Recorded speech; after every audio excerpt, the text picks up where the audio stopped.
श्रीमती रामानुजाय नमः। पार्थाय प्रतिबोधितां भगवता नारायणेन स्वयं व्यासेन ग्रथितां पुराणमुनिना मध्ये महाभारतम् अद्वैतामृतवर्षिणीं भगवतीम् अष्टादशाध्यायिनीम् अम्ब त्वामनुसन्दधामि भगवद्गीते भवद्वेषिणीम्. நாள்தோறும் பகவத்கீதையில் நாம் இப்போது 13வது அத்தியாயத்தை தொடங்க இருக்கோம். இந்த 13வது அத்தியாயத்தினுடைய பேரே பார்த்திங்கன்னா ரொம்ப வித்தியாசமானது. க்ஷேத்ரஜ்ஞ விபாக யோக அப்படின்றது தான் இந்த அத்தியாயத்தினுடைய பேர். இந்த அத்தியாயத்துக்கு எதனால் இந்த பேர் இருக்குது அப்படின்றத நம்ம இந்த முதல் ஸ்லோகம் மூலமாகவே நம்ம புரிஞ்சுக்கலாம். இந்த முதல் ஸ்லோகமே கிட்டத்தட்ட நம்ம இந்த அத்தியாயத்தில் என்ன பார்க்க போகிறோம் அப்படின்றதுக்கு ஒரு சின்ன அறிமுகம் மாதிரி இருக்கும்னு வச்சுக்கலாமே. அந்த முதல் ஸ்லோகம் பார்க்கலாம். ஸ்ரீ பகவானுவாச்ச இதம் ஷரீரம் கௌந்தேய க்ஷேத்ரமித்யபிதீயதே ஏதத்யோ வேத்தி தம் பிராஹுः க்ஷேத்ரஜ்ஞ இதி தத்விதஹ. இதம் ஷரீரம், இந்த உடல் இருக்கே அப்படின்ட்டு பகவான் சொல்ல ஆரம்பிக்கிறாரு. இந்த உடலுக்கு என்ன? க்ஷேத்திரம் இது அபிதீயதே, இது விளைநிலம்னு சொல்லப்படுது அப்படின்ட்டு. இப்போ நம்ம இந்த விவசாயம்லாம் பார்த்திங்கன்னா விளைநிலம் இருக்கும். அந்த விளைநிலத்தில் விதை போட்டு அதுலேருந்து செடியெல்லாம் உருவாகுது இல்லையா? அது மாதிரி நம்மளுடைய இந்த உடம்பானது, இந்த உடலானது அதுதான் விளைநிலம் அப்படின்னு சொல்லப்படுது. ஏதத் யஹ வேத்தி, இது என்னுடைய விளைநிலம் அப்படின்னு ஒருத்தர் யார் தெரிஞ்சுக்கிறாங்களோ தத்விதஹ, இதை பற்றி நன்கு தெரிஞ்சு வச்சிருப்பவர்கள் க்ஷேத்ரஜ்ஞ இதி பிராஹுஹு. ஏன்னா எப்போ இது என்னுடைய விளைநிலம் அப்படின்ற அந்த உணர்தல் வருதோ அப்போ அந்த என்னுடைய நான்றது இந்த உடல்ன்றது அதுலேயே தெரிய வருது. அப்போ இந்த நான்றது என்னது? ஆத்மா.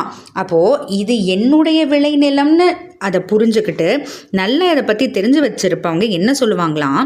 க்ஷேத்ரஜ்ஞ இதி பிராஹுஹு, ஆத்மாவை க்ஷேத்ரஜ்ஞன்னு சொல்லுவாங்க அப்படின்னு பகவான் சொல்கிறாரு. அதாவது ஞானம் படைத்தது, அறிவு படைத்தது அப்படின்னு. அதாவது இந்த உடல் தான் க்ஷேத்திரம் விளைநிலம் அப்படின்னா இந்த ஆத்மா அறிவு படைத்தது க்ஷேத்ரஜ்ஞன் அப்படின்னு அவங்க சொல்லுவாங்க. இந்த மாதிரி விஷயம் தெரிஞ்சவங்க அப்படின்னு. அதாவது ஆத்மா க்ஷேத்ரஜ்ஞன், விளைவிக்கும் ஆத்மா அதுதான். உடல் க்ஷேத்திரம், விளையும் இடம். அப்போ இதுலேருந்து என்ன புரியுது? நான் உடம்பு, நான் சரீரம் கிடையாது, இது என்னுடைய சரீரம், இது என்னுடைய உடம்பு. அப்போ இதுலேருந்து என்ன புரியுது? ஆத்மா வேற, சரீரம் வேற. அதே போல் பார்த்திங்கன்னா மனிதனாக இருக்கட்டும், இல்லை தேவனாக இருக்கட்டும், இல்லைன்னா ஒரு மிருகமாக இருக்கட்டும், பறவையாக இருக்கட்டும், எப்படி இருந்தாலும் புரிதல் எப்படி இருக்கணும்னா, மனித உடலை எடுத்துக்கொண்டிருக்கிற நான் இந்த என்னுடைய உடலானது என்னுடைய கர்மங்களை தொலைக்கிறதுக்காக, நற்பண்புகளை வளர்த்து கொள்வதற்காக இந்த உடல், அதாவது இந்த மனித உடலோ மிருக உடலோ தேவன்ற உடலோ எடுத்துக்கொள்ளப்பட்டிருக்கு. இந்த உடலை கொண்டு நற்பண்புகளை வளர்த்து கொண்டு பக்தி யோகத்தை செஞ்சு ஆத்மாவாகிய நான் பரமாத்மாவை அடைந்து விடணும் அப்படின்ற இந்த புரிதல் இருக்கணும் அப்படின்றது தான் இந்த முதல் ஸ்லோகத்தில். அதாவது முதல் ஸ்லோகத்தில் நம்ம நினைக்கலாம், என்னடா வெறும் க்ஷேத்ரஜ்ஞன் மட்டும்தான் இருக்கே, இவ்வளோலாம் இருக்குது அப்படின்னா அந்த ஒரு விஷயம் தாங்க அடிப்படை. நான்றது ஆத்மா, நான்றது உடல் இல்லை.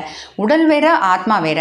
இந்த ஆத்மா தான் விளைவிக்கும் ஆத்மா, இந்த உடல் விளை நிலம் அப்படின்றது புரிஞ்சிட்டாலே அப்போ எதனால் ஆத்மா இந்த உடம்புக்குள்ளே இருக்குது அப்படின்னா, ஏன்னா இந்த ஆத்மா ஒவ்வொரு பிறவியும் ஒவ்வொரு ஜென்மமும் ஒவ்வொரு மாதிரி பிறவி எடுக்கும். அந்த பிறவி எடுக்கிறது எதுக்காக? செஞ்ச கர்மங்கள் எல்லாம் தொலைச்சி நற்பண்புகளை வளர்த்து இந்த ஆத்மாவாகிய நான் பரமாத்மாவை அடையணும் அப்படின்ற அந்த ஒரு இலக்குக்காக தான் அப்படின்ற அந்த ஒரு புரிதல் இந்த அடிப்படை விஷயம் மூலமாக நமக்கு தெரிய வருது. அப்போ ஏறக்குறைய இந்த அத்தியாயத்தில் இது மாதிரி விஷயங்கள் தான் நம்ம பார்க்க போகிறோம். ஆனால் அதுக்கு அடிப்படை நம்ம தெரிஞ்சுக்க வேண்டியது ஆத்மா வேற, உடம்பு வேற. நான்றது தான் ஆத்மா, விளைவிக்கும் ஆத்மா. இந்த உடல் விளை நிலம். தொடர்ந்து அதனால் இந்த அத்தியாயத்தில் மற்ற ஸ்லோகங்கள் எல்லாமும் பார்த்துட்டே வரலாம். ஜெய் ஸ்ரீ கிருஷ்ணா.